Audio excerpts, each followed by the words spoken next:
Assalamualaikum warahmatullahi wabarakatuh. Hamdan wa syukran lillah.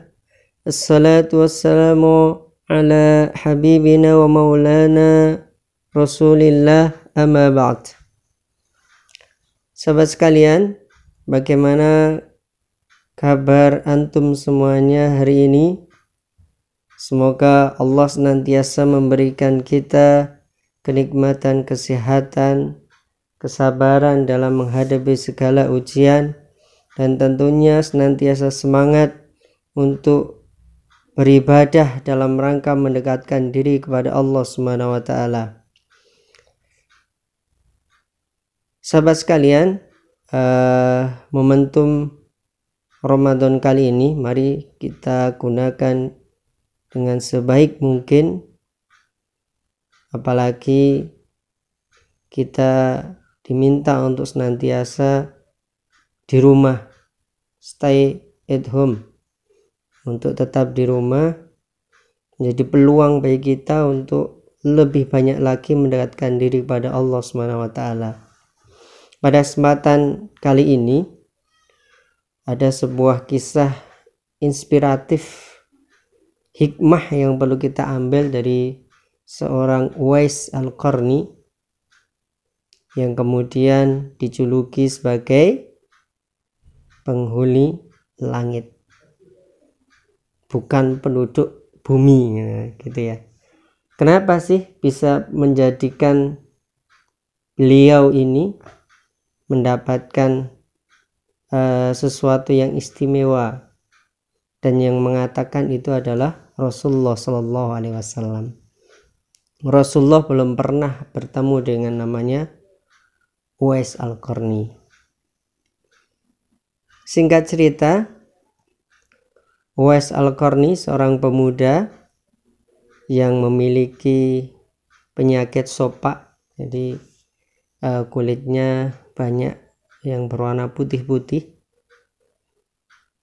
tinggal di Yaman, dan dia bersama seorang ibu yang buta. Dia anak yang soleh, remaja yang soleh, yang senantiasa memenuhi apa yang diinginkan oleh ibunya. Suatu ketika ibunya menyampaikan kepada Uwais bahwasanya dia ingin sekali untuk bisa melaksanakan haji di Baitullah di Mekah. Mengingat Uwais ini adalah seorang anak yang berbakti kepada orang tuanya, yang ingin berbakti kepada orang tua, maka dia berusaha untuk bagaimana caranya, berpikir bagaimana kemudian dia mampu untuk kemudian membawa ibunya yang buta bisa melakukan ibadah haji di Mekah. Mengingat dia hanya bekerja apa adanya. Penghasilan yang dia dapat hari ini dia gunakan untuk makan, kadang cukup dan bahkan kadang kurang. Kalaupun berlebih, biasanya lebih banyak diinfakkan. Ini luar biasanya si Uwais Al-Qarni. Dengan keterbatasannya ini, dia berusaha untuk kemudian memenuhi apa yang diinginkan oleh sang ibu. Singkat cerita, dia memiliki sebuah ide, yaitu dia akan membeli kambing. Mengingat waktu untuk melaksanakan ibadah haji ini masih sekitar 8 bulan ke depan. Maka pergilah si Uwais ini ke pasar, kemudian membawa uang yang dia miliki dan dia belikan kambing. Dan kambing yang dia dapatkan tentunya karena dia orang miskin, uang yang dia bawa itu sedikit, kambing yang dia dapat adalah kambing yang kecil. Maka dibawalah pulang kambing ini, dia buat kandang di atas bukit dan juga kandang di sekitar rumah. Setiap hari dia menggendong, membopong kambing ini untuk dibawa ke bukit. Ya, digendong, bayangkan kambing ini digendong, dibopong setiap hari. Sehingga masyarakat di sekitar Uwais ini merasa aneh. Ini Uwais ini sudah gila apa ya? Mosok kambing kok ya digendong? Kambing dibopong ke bukit, dan dilakukan setiap hari, sehingga orang-orang menganggap si Uwais ini gila. Singkat cerita, setelah berlalu lama 2, 3, 4, 5 bulan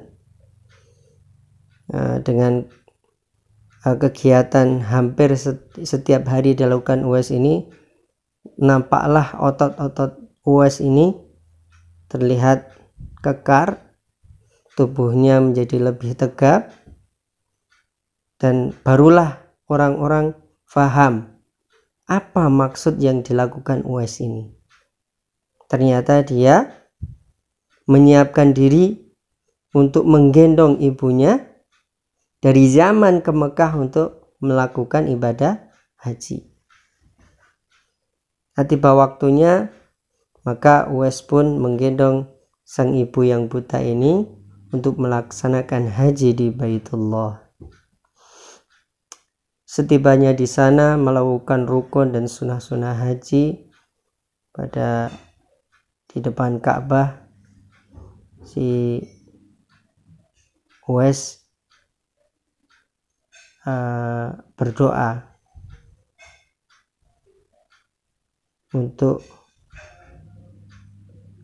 agar ibunya ini diampuni oleh Allah Subhanahu wa taala. Maka sang ibu mengatakan, "Wahai Uwais, kenapa engkau tidak meminta ampun kepada Allah, dan hanya aku saja yang engkau mintakan ampun?" Maka jawaban Uwais apa yang menjadi terbersih, menjadi apa yang perlu kita garis bawahi dari apa yang disampaikan oleh Uwais, cukuplah ridho orang tua. Insya Allah akan memberikan ampunan bagi seorang hamba yang diridhoi oleh orang tuanya. Menangislah sang ibu ini, kemudian beranjaklah persiapan untuk kemudian pulang lagi ke Yaman. Kisah awal ini sungguh sangat luar biasa, hikmah yang bisa kita ambil dari seorang Uwais Al-Qarni, kekuatan, ketabahan, dan ketaatannya serta baktinya kepada orang tua mengalahkan apapun. Dan ternyata dari sepulangnya dari Mekah, ketika doa tadi, Allah memberikan kesembuhan bagi Uwais dari penyakit sopak, kecuali yang ada di satu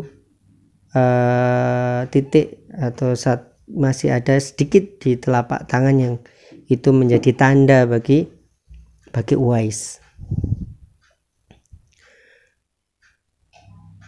Kemudian kisah yang kedua dari Uwais ini, ketika Uwais ini hidup di zaman Rasulullah, cuman Uwais ini kan berada di Yaman, bukan di Madinah, sehingga tidak pernah bertemu dengan Rasulullah. Sebagai seorang muslim, dia merasa kangen dan rindu untuk bisa bertemu oleh Rasulullah Sallallahu Alaihi Wasallam. Maka dia sebenarnya sudah lama ingin kemudian menyampaikan keinginannya untuk ke Madinah untuk bertemu Rasulullah, tapi dia senantiasa mengurungkan niatnya karena melihat kondisi ibunya yang buta, yang tidak mungkin bisa ditinggal lama. Maka dalam kegelisahan itu si ibu sudah merasakan ada kegusaran yang ada di anaknya. Maka ditanyalah, wahai Uwais, ada apa gerangan? Wahai ibu, sungguh aku sangat rindu dengan Rasulullah. Saya ingin berjumpa dengan Rasulullah Shallallahu Alaihi Wasallam. Mengingat bakti seorang anak, maka sang ibu mengizinkan Uwais untuk kemudian ke Madinah untuk menemui Rasulullah Shallallahu Alaihi Wasallam. Dan pesan ibunya, wahai Uwais, setelah bertemu dengan Rasulullah, segeralah engkau pulang.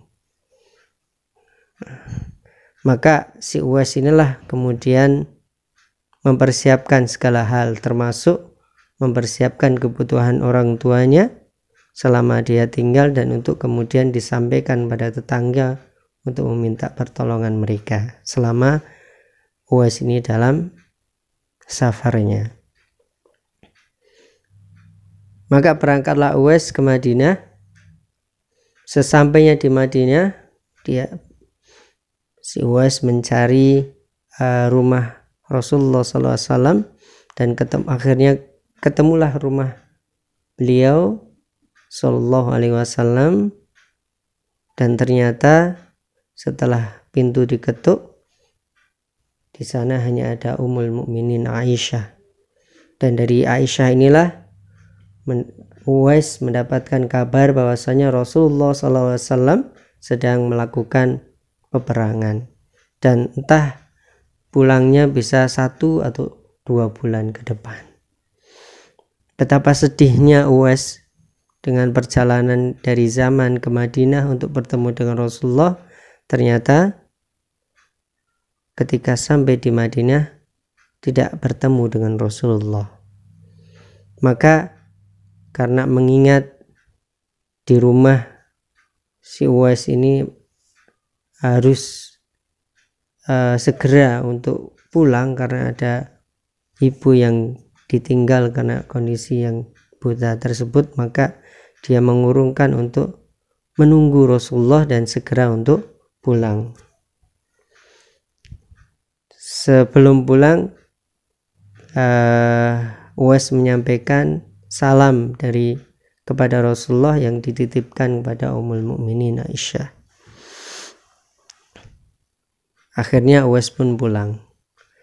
Ketika Rasulullah Shallallahu Alaihi Wasallam kembali dari peperangan, maka Aisyah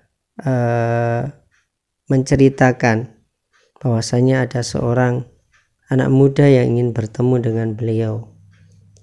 Rasulullah sudah tahu yang akan bertemu itu adalah Uwais Al-Qarni. Kemudian Rasulullah menyampaikan kepada para sahabatnya, yang waktu itu ada Umar dan Ali, wahai Umar, wahai Ali, kelak di masamu akan ada seseorang yang akan datang dari Yaman.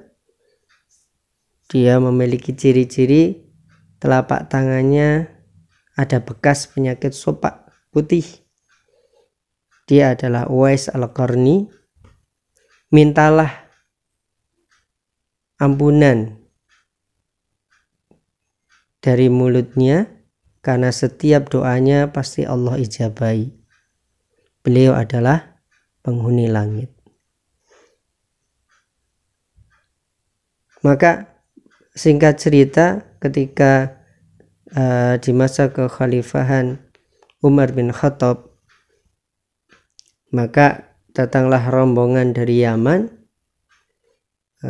Ketika tahu bahwasanya ada rombongan dari Yaman yang mau hadir di Madinah, Umar dan Ali kemudian bersegera untuk menyambut di gerbang masuk Madinah. Maka sesampainya rombongan dari Yaman ini, kemudian Umar bin Khattab serta Ali kemudian bertanya, apakah ada bersama kalian seseorang yang bernama Uwais Al-Qarni?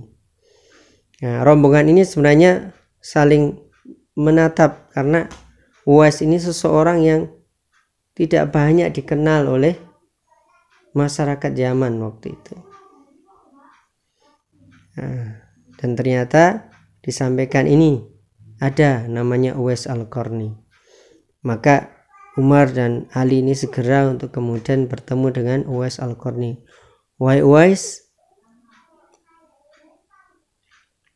kami mendapatkan kabar dari Rasulullah SAW bahwasanya akan datang Uwais Al-Qarni ke Madinah, yang Rasulullah SAW menceritakan bahwasanya engkau memiliki keistimewaan, maka mohonkanlah ampun kami. Maka si Uwais dengan kerendahan hatinya beliau mengatakan, bukankah engkau lebih utama dibandingkan aku?